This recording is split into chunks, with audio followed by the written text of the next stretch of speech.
Have you ever heard the saying, you don't know what you don't know? Well, many of you don't know how to calculate your insulin resistance score or what it even is.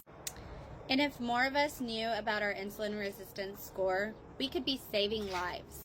Now, trigger warning, I'm about to show you something. Now, I'm showing you this video and explaining how to calculate this because I care about you, just like I cared about my grandma. This is a picture of my grandma, the last picture I have of my grandma. She was a type 2 diabetic. Her diabetes was unmanaged, which ultimately led to kidney failure and her death. But had she known about insulin resistance and how to calculate your insulin resistance, this could have saved her life. So in our bodies, there is a blood fat called a triglyceride. It is the most dangerous thing inside our bodies. Now, these triglycerides come from glucose, and they make your blood very thick and sticky. And this is one of the things that contributes to diabetes. It also contributes to Alzheimer's and dementia.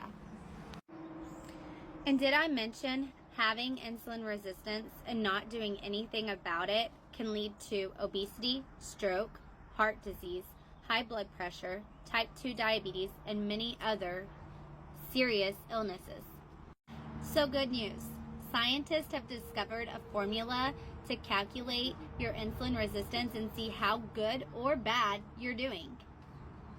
So what you're going to do is take those nasty triglyceride levels that I talked about earlier and divide them by your HDL cholesterol levels, the good cholesterol in your body, and that'll give you your number. Now let's take me for example. On April 4th, 2023, my triglyceride level was 130. My HDL was 36. If you do the math, that shows you that my insulin resistance score was a 3.6. Now, as you can see, according to those scientists, a 3.6 shows that I had a major health problem.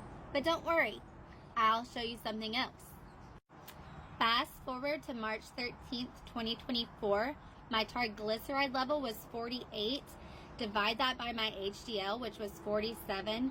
I was at a 1.0. So there you have it. I went from a 3.6 being extremely unhealthy to a 1 being very healthy. So there you have it. You can be extremely unhealthy and leaning towards all of these illnesses, or you can do something about it.